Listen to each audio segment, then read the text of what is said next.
यूहन्ना की पत्री निकालेंगे। पहला यूहन्ना 5 अध्याय। पहला यूहन्ना 5 अध्याय। और इससे हम बहुत सी बातें आगे सीखेंगे। पर मैं सबसे पहले दोनों भाइयों का धन्यवाद करता हूँ। गवाही के साथ उन्होंने वचन को वजनदार रूप में, वचन को उस रूप में रखा जो हमारे हृदय के भीतर तक जाए। और परमेश्वर चाहता है कि एक निश्चयता का जीवन, और वो निश्चयता का जीवन कैसे मिलेगा? पहला यूहन्ना 2 पढ़िए, पहला पद से। हे मेरे बालकों, मैं ये बातें तुम्हें इसलिए लिखता हूँ कि तुम पाप ना करो। सबसे पहले मनुष्य के जीवन में जिस बात को बार बार रखना और चिताना है कि पाप ना करो, क्योंकि पाप एक ऐसा चीज है, इसको पिछले बार हमने देखा था और आगे भी हम इसको देखेंगे। क्योंकि एक मनुष्य के जीवन में पाप राज्य करना शुरू करता है। ये राज्य है, पाप की प्रभुता, मृत्यु की प्रभुता, और व्यक्ति एक दासत्व के समान इसमें फंस जाता है। हे मेरे बालकों, जब हम बालक होते हैं मसीह जीवन में, बालक, जवान और जो प्राचीन, ऐसे बहुत से शब्द इस्तेमाल किए गए, हम इसको देखेंगे समय में। हे मेरे बालकों, आगे। और यदि कोई पाप करे तो पिता के पास हमारा एक सहायक है, अर्थात धर्मी यीशु मसीह। और मतलब परमेश्वर ने एक अद्भुत योजना करके रखा। बताइए, स्वर्ग में कैसा अद्भुत इंतजाम है कि पाप मत करो।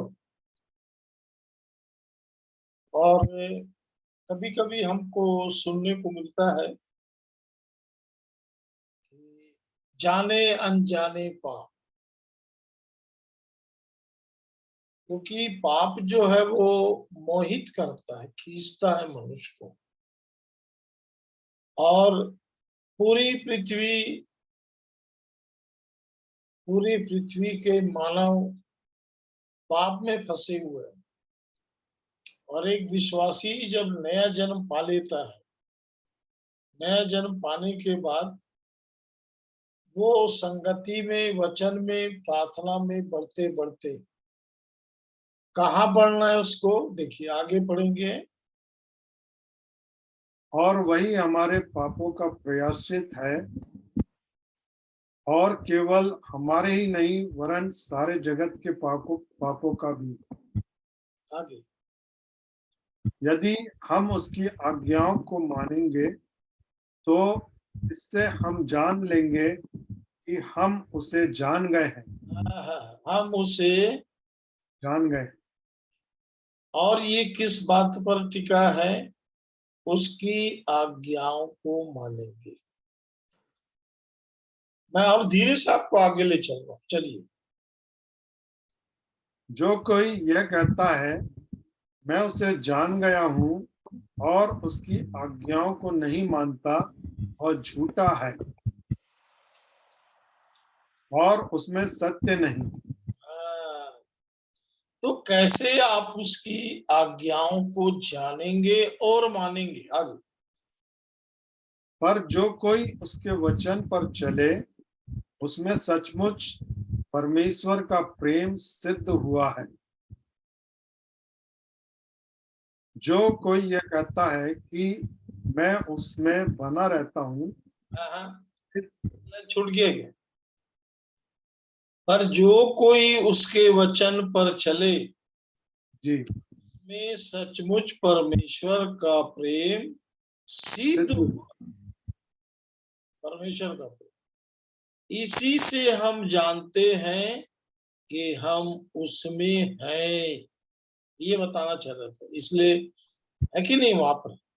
जी, हाँ, देखो कैसे गायब हो गया। तो जिसको मैं आपके सामने आपकी मेरी आशीष के लिए रखा, इसी से हम जानते हैं हम उसमें हैं। जो कोई ये कहता है कि मैं उसमें बने रहता हूँ, उसे चाहिए कि आप भी वैसा ही चले जैसा वह चलता था। तो उनका धन्यवाद, मेरे दोनों भाइयों ने जो लिखा, मैं उसी में पीछे इसको जोड़ दिया कि हम उसके वचन पर चलने वाले बने।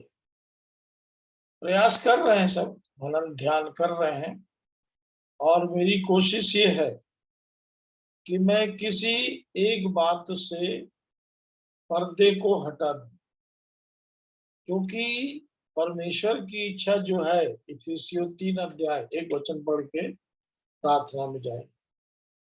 इफिसियों 3 अध्याय और उसके 9 वचन में है, शायद, पढ़िए। इफिसियों 3 अध्याय और मैं पढ़ देता हूँ 8 पद से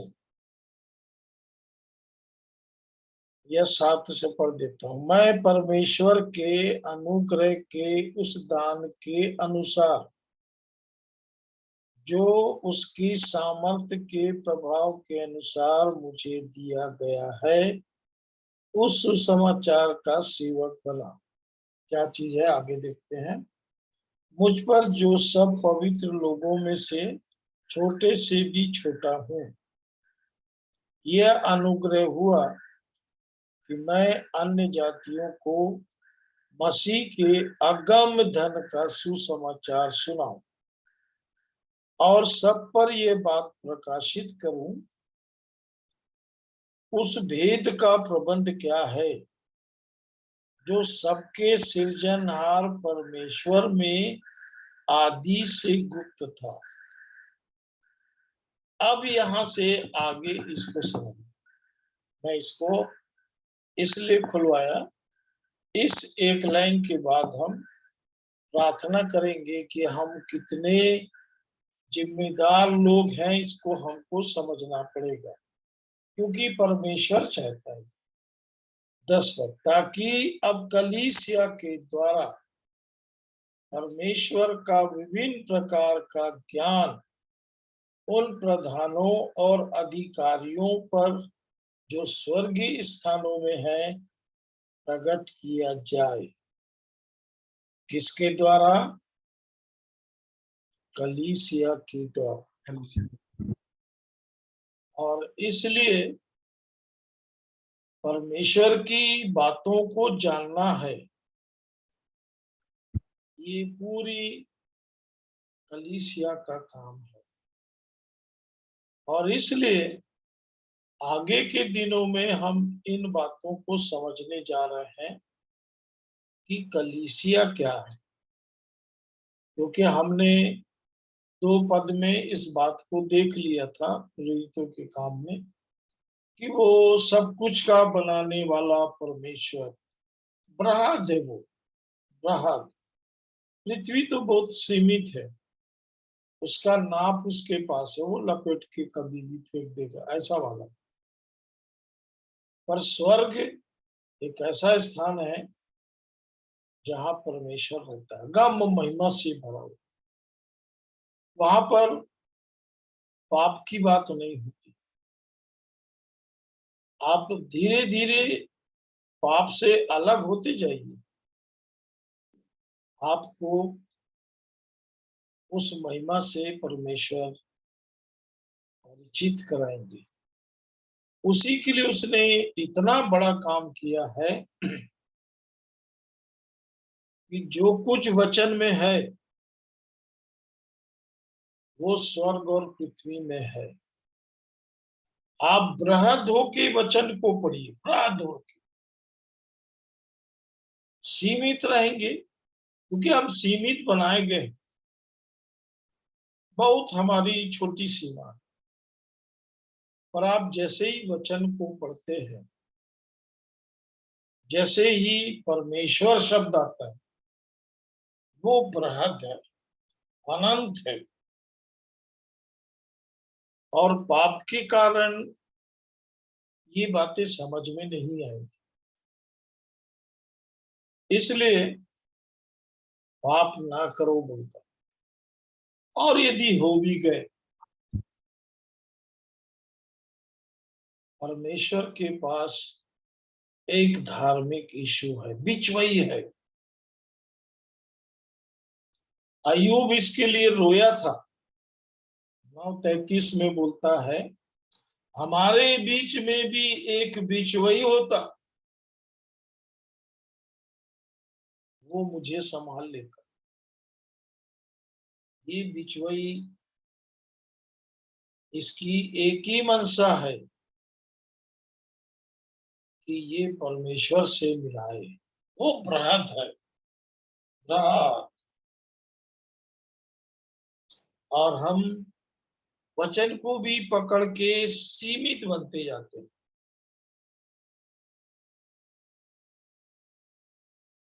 और इसलिए यूहन्ना की पत्री का भी अध्ययन कीजिएगा, ध्यान कीजिएगा। इसमें से मैं कुछ बात आपके सामने रखूंगा।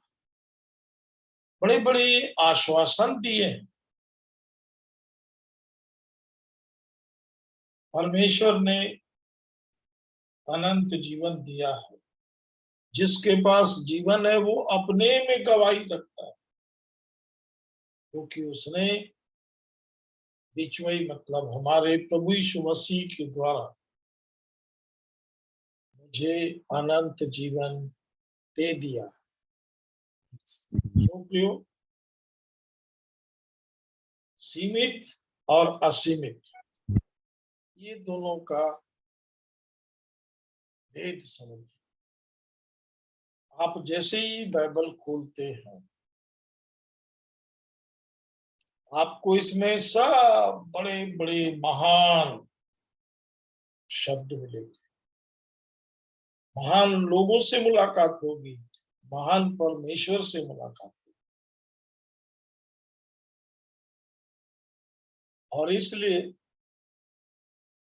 उनका अनुसरण करते हुए, क्योंकि जैसे हमने एक बात देखा था जो आप सबको इस समय आपके अंदर आ जाएगी, कि 40 दिन से शाऊल और उसके साथ बड़े बड़े योद्धा बैठे हुए, एक गोलियात को देखकर 40 दिन से। पर दाऊद आया, एक छोटा लड़का भी, लाली निकली थी उसके चेहरे पर, लाली झलक। वो भेड़ बकरी चराने वाला, उसने कहा, सी भालू को मैंने मारा है और परमेश्वर मेरे साथ। उसके लिए सी भालू विषय नहीं था, विषय था बृहद परमेश्वर। आहा, क्या अद्भुत बात है, बृहद परमेश्वर के साथ। एक अकेला व्यक्ति ये दिखा रहा है कि उसको कोई भय ही नहीं, और इसलिए उससे भयभीत गोलियात हो गया। वो पूछा, क्या मैं कुत्ता हूं? अद्भुत बात है, अद्भुत। और इस दृश्य को बड़ी भीड़, दोनों सेना, फिलिस्तियों की सेना और इस्राएली सेना इस दृश्य को देख रहे थे और परमेश्वर का वचन बताता है ये सारे कार्यों को उसने दौड़ के किया। वो अपने जीवन से बृहद बन गया था उस समय। परमेश्वर की आंख से जब परमेश्वर को देखेंगे तो समझ में आने लग जाए। प्रभु हमारी सहायता करे और हमें आशीष प्रदान करे। अंतिम प्रार्थना करवा लो और समाप्त करो। धन्यवाद जीवित सामर्थी प्रभु जी, आपके नाम से प्रभु हम आपके चरणों के पास आते हैं। आज के दिन के लिए, आज के जीवन के लिए प्रभु हम आपका धन्यवाद देते हैं कि आपने प्रभु आज के दिन में प्रभु आपने हमारे की सहायता किया। प्रभु जी प्रताप भोर से संध्या तक की घड़ी तक प्रभु आपने हमें संभाला और प्रभु हमारे कामों में प्रभु आपने आशीष दिया। प्रभु हम आपका धन्यवाद देते हैं और धन्यवाद देते हैं कि प्रभु आपने चाहा प्रभु कि हम संसार के जीवन से हटकर कुछ समयों के लिए प्रभु हम आपके चरणों के पास प्रभु आने का आपने हमें अवसर दिया, हिवाव दिया।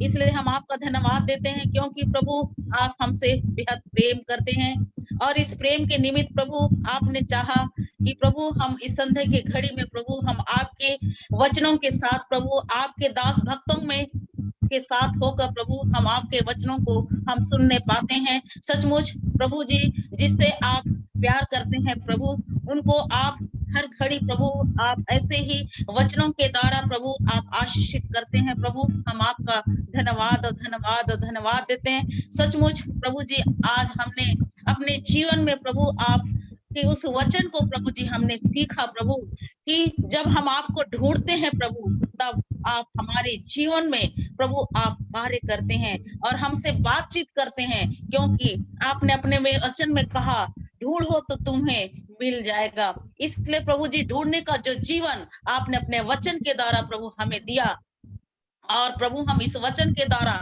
आशीषित होते हैं। हम आपका धन्यवाद सचमुच प्रभु जी आपने हम हरेक को प्रभु जी अपने स्वर्गीय उस योजना में प्रभु आपने शामिल किया और प्रभु जी आप हमें स्वर्गीय बनाने के लिए प्रभु जी आप अपने वचन को प्रभु जी अपने दास भक्तों के द्वारा अपनी आत्मा के द्वारा प्रभु आप हमारे जीवन के लिए प्रभु प्रतिदिन आप हमें दे रहे मेरे प्रभु और हमें अंश अंश करके प्रभु हमारे उस जीवन को प्रभु जिस संस्कार में है प्रभु आप स्वर्गीय बना रहे हैं। प्रभु हम आपका धन्यवाद और धन्यवाद देते हैं और धन्यवाद के साथ प्रभु जी इस घड़ी में प्रभु जितने आपके वचन को सुना है मेरे प्रभु हर एक के लिए प्रभु मैं प्रार्थना करती आप दया करें, क्योंकि आपने अपने वचन में कहा है जब आप वचन को सुनो तो अपने मन को कठोर ना करो। सचमुच प्रभु जी आपने हमें उस मांस का हृदय को दिया मेरे प्रभु कि हम आपके वचन को जब सुनते हैं, जो आपका वचन दोधारी तलवार है जो हमारे जीव और आत्मा को आर पार भेदता और चित्त और हमें घायल करता और हमारे मन की भावनाओं को जांचता है, ऐसे वचन के लिए मैं आपका धन्यवाद देती हूँ। जिस वचन को आपने अपने नाम से अधिक महत्व दिया है हम आपका धन्यवाद। सचमुच आपका वचन हमें हर प्रकार के पाप और बुराइयों से बचाता है प्रभु। हम आपका धन्यवाद देते हैं मेरे पिता, क्योंकि आप हमसे बेहद प्रेम करते हैं। इसलिए आप हमें हमारे जीवन के प्रतिदिन के उन बोझों को उठाकर चलने वाले प्रभु मैं आपका धन्यवाद देती हूँ। और भी प्रभु जी आप हमें दीन नम्र बनाए कि प्रभु हम आपके वचनों को प्रभु अपने हृदय में प्रभु जी बसाने वाले हो सके और प्रभु जी हम आपके जीवित पत्री होने वाले सके। यीशु मसीह मैं आपका धन्यवाद देती हूँ और आप पवित्र आत्मा मैं आपसे प्रार्थना करती हूँ। यीशु मसीह का स्वभाव जो हमारे लिए एक आदर्श दे गया, वही स्वभाव को वही जीवन को मैं एक एक भाई बहनों के जीवन के लिए एक एक प्रियों के जीवन के लिए मांगती हूँ। ओ पवित्र आत्मा आप अपनी उस सामर्थ के द्वारा उस बुलाहट के द्वारा जो आपने हम हरेक प्रभु जी बुलाया है कि हम आपके स्वर्ग के राज्य के भागी बन सकें। ओ प्रभु जी, आपने अपने उस स्वर्ग के राज्य में हम हरेक को प्रवेश कराया मेरे यीशु मसीह। मैं आपका धन्यवाद देती हूँ आपके उस बड़े प्रेम के लिए प्रभु। मैं आपका धन्यवाद देती हूँ मेरे प्रभु, जो कि आपने अपने आप को हमारे पाप और अपराध के लिए प्रभु जी आपने इस क्रूस पर अपने आप को बलिदान दिया ताकि हम सब बचाए जाए मेरे प्रभु। क्योंकि आपने अपने वचन में कहा है, जितनों ने उसकी ओर दृष्टि की उन्होंने ज्योति पाई और उनका मुंह कभी भी काला होने नहीं पाया। और इस दीन जन ने पुकारा और आपने सुन लिया। सचमुच प्रभु जी आप सुनने वाले पिता परमेश्वर है प्रभु। मैं आपका धन्यवाद देती हूँ प्रभु। ओ धन्यवाद देते मेरे प्रभु, आप हमें हर घड़ी और हर परिस्थिति में आप संभालते हैं।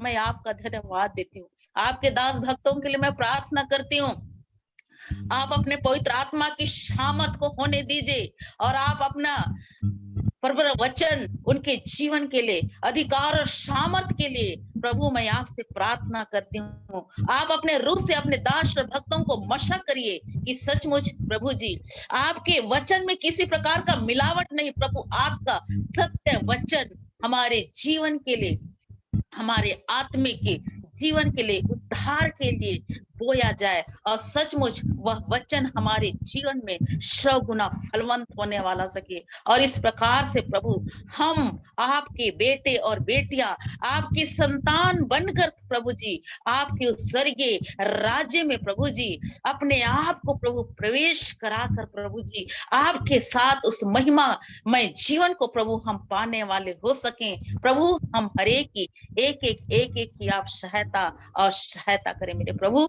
मैं आपका धन्यवाद देती हूँ और धन्यवाद के साथ प्रार्थना करती इस मीटिंग में जितने भी परिवार, जितने भी भाई बहन बच्चे जुड़े हैं, हरेक के जीवनों को, हरेक के परिवार को, हरेक के लोगों को प्रभु मैं आपके समक्ष लेके आती हूँ और हरेक के जीवन को प्रभु जी आपके नाम से प्रभु हम यीशु मसीह के नाम से ब्लेस करते हैं। और प्रभु आपसे प्रार्थना करते हैं कि जितने भी परिवार प्रभु जब आपके निकट आते हैं, क्योंकि जो आपको ढूंढता है वो पाता है, इसी तरह हम निरंतर प्रभु जी आपके संगति में, आपके निकटता में और आपको हम खोजने वाले हो सके प्रभु। और हम निरंतर आपके उस बड़े प्रेम में जो आपने हमारे लिए उस प्रेम को प्रभु जी क्रूस में प्रकट किया है, उस प्रेम को प्रभु हम और भी अधिक प्रभु प्राप्त करने वाले हो सकें। इसलिए एक की सहायता करें। आज जो दुखित है, शोकित है और यदि कोई बीमार है प्रभु, ऐसे लोगों के लिए, ऐसे प्रियों के जीवन के लिए प्रभु हम आपसे प्रार्थना करते, अपने सामर्थ्य भरे हाथ को बढ़ाकर, अपने छेदे भरे हाथ को बढ़ाकर प्रभु उनके बीमारी के बिस्तर को पलटिए, अपने लोहों की सामर्थ्य के द्वारा हरेक के जीवन को चंगाई का जीवन दीजिए। और सचमुच हमारे प्रियजन जो दुखित और शोकित है, हताश और निराश में है, बीमारी की अवस्था में है, आपके लोगों की सामर्थ्य में होकर अपने जीवन में प्रभु यीशु मसीह के उस सामर्थ्य को महसूस करने वाले हो सकें और आपके नाम की महिमा और गवाही के साथ अपने जीवन को रखने वाले हो सके। हर एक बातों के लिए प्रभु हम आपका धन्यवाद देते हैं। आपने हमारी प्रार्थनाओं को सुना है प्रभु, हम आपका धन्यवाद देते हैं और धन्यवाद के साथ सारी आदर महिमा जलाल हम आपको देते हुए प्रार्थना उद्धार करता यीशु मसीह के नाम से मांगते हैं। सुनिए और स्वर्ग के राज में ग्रहण करिए। आमीन। आमीन।